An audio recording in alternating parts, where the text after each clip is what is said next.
Gauri Suryavanshi S मराठीमध्ये आपलं स्वागत। वळूया आजच्या बातमीकडे। समावेशित शिक्षण उपक्रमांतर्गत पंचायत समिती दिंडोरी येथील दिव्यांग थेरपी संसाधन कक्ष नूतनीकरण इमारतीचे अन्न व औषध प्रशासन मंत्री झिरवाळ यांच्या हस्ते लोकार्पण करण्यात आले।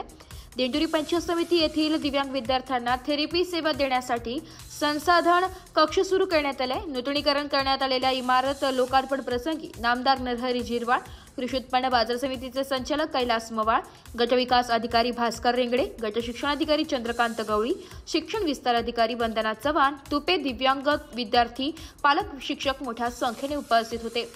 यावेळी नरहरी झिरवाळ यांच्या हस्ते नूतनीकरण इमारतीच्या कोनशिलेचे अनावरण तसेच फीत कापून लोकार्पण करण्यात आले।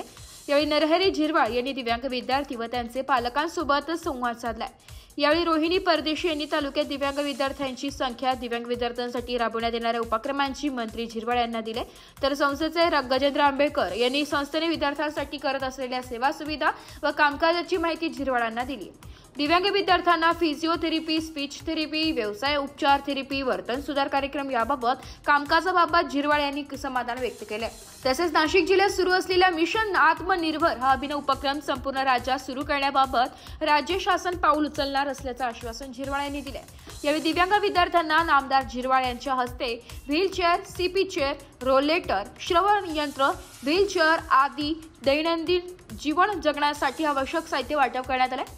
यावेळी प्रथम संस्थेचे गजेंद्र आंबेडकर, फिजिओथेरपिस्ट तन्मयी शिंदे, विशेष शिक्षक ज्ञानेश्वर क्षीरसागर, समाधान दाते रोहिणी परदेशी, दीपक पाटील, कल्पना गवळी, पौर्णिमा दीक्षित, वैशाली तरवारे, विषय तज्ञ प्रांजल कोथमिरे, कनिष्ठ अभियंता राजेंद्र पाटील, योगेश भावसार, भारती कनोजे, पत्रकार, ग्रामस्थ, विद्यार्थी आदि उपस्थित होते। मेरा बच्चा पहले कुछ बोल नहीं पाता था, अम्मी अब्बा ही बोलता था, लेकिन इधर थेरेपी सेंटर पे आने के बाद मेरे बच्चे के अंदर मुझे बहुत सा बदलाव नजर आया और मैं आप सब मैडम लोग का शुक्रिया अदा करना चाहती हूँ। आपकी मेहनत की वजह से मेरा बच्चा बहुत कुछ बोलने लग गया। मैं हफ्ते में एक टाइम नासिक जाती हूँ, वहाँ से भी कुछ फर्क पड़ता और यहाँ डिंडोरी में मैं हमेशा रोज आती हूँ और मैडम लोग का शुक्रिया कि मेरे बच्चे के ऊपर बहुत ध्यान देते, अच्छे से सिखाते और उसके अंदर बहुत सारा बदलाव देखने को मिला, बहुत कुछ बोलने लग गई। आप सबका शुक्रिया। नमस्कार मॅडम, माझे नाव रोशनी शेजवळ आणि हा माझा मुलगा अथर्व शेजवळ। मी 9 वर्षापासून त्याच्यासाठी खूप प्रयत्न करते। आज या मॅडमांजवळ खूप मला आधार भेटलेला आहे आणि मुलगा माझा खूप हुशार, म्हणजे पहिल्यापेक्षा खूप प्रगती करतोय।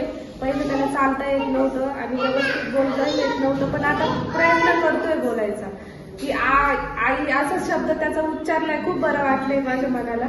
म्हणून खूप धन्यवाद मॅडमांचा। आणि इथले सगळे शिक्षक वृंद खूप छान आहेत, सगळे काळजी घेतात आमची आणि सगळं छानच आहे। इथे फिजिओथेरपी सेंटर सुरू झाल्यापासून आमच्या मनाला खूप आधार झालेला आहे। एवढ्या लांबून माझ्या मुलासाठी इथे येते आणि इथे येऊन माझ्या मुलात खूप सारा बदल झालाय आणि इथे एक फिजिओथेरपिस्ट येणं खूप गरजेचं आहे, कारण भरपूर मुलं खूप रिकवर होतील, त्यासाठी प्रयत्न करावा तुम्ही। दिव्यांग नाही निराधार, समावेश शिक्षणाचा आहे आधार। धन्यवाद। नमस्कार, मी रोहिणी परदेशी, विशेष शिक्षिका, केंद्र तळेगाव, गटसाधन केंद्र दिंडोरी। आज दिनांक 29 सप्टेंबर 2025 रोजी माननीय नामदार श्री झिरवाळ साहेब यांच्या हस्ते गटसाधन केंद्र दिंडोरीचे कोनशिलेचे उद्घाटन या ठिकाणी करण्यात आलेले आहे। तसेच माननीय रेंगडे साहेब, गट विकास अधिकारी, पंचायत समिती दिंडोरी, माननीय गट शिक्षण अधिकारी चंद्रकांत गवळी साहेब आणि संपूर्ण अधिकारी वर्ग यांच्या मार्गदर्शनाने हे गटसाधन केंद्र या ठिकाणी नव्याने उभारण्यात आलेलं आहे।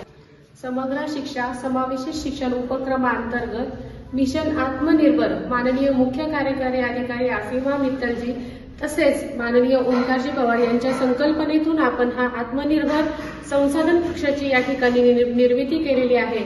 या संसाधन कक्षामध्ये विशेष गरजा असणारे दिंडोरी तालुक्यातून एकूण 452 विद्यार्थी 1ली ते 12वी तसेच या संसाधन कक्षाचा लाभ घेत आहेत। या संसाधन कक्षामध्ये आपल्याकडे physiotherapy, occupational therapy, speech therapy, braille, sign language आणि प्ले ऍक्टिव्हिटी या ठिकाणी सर्व विशेष शिक्षकांमार्फत विद्यार्थ्यांना इथे दिली जाते। केंद्रस्तर विशेष शिक्षक यांची या ठिकाणी आठवड्याचे नियोजन केलेले असून आपापल्या विभागलेल्या भागातले विद्यार्थी जे आहेत ते इथे या संसाधन कक्षामध्ये उपस्थित ठेवून त्यांना विविध थेरपीचा लाभ या ठिकाणी दिला जातो। तसेच उपस्थित पालकांना समुपदेशन, एडीएल मार्गदर्शन आणि समुपदेशन या ठिकाणी केले जाते। सर्वांच्या संकल्पनेतून हा कार्यक्रम अतिशय उत्कृष्ट आणि सकारात्मक दृष्टीने हा पुढे चाललेला आहे।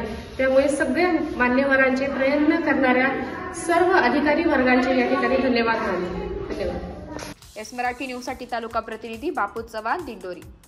अशाच नवीन ताज्या घडामोडी जाणून घेण्यासाठी आमच्या एस मराठी न्यूज चॅनलला लाईक करा, शेअर करा, सबस्क्राईब करा आणि बेल आयकॉनला क्लिक करायला विसरू नका।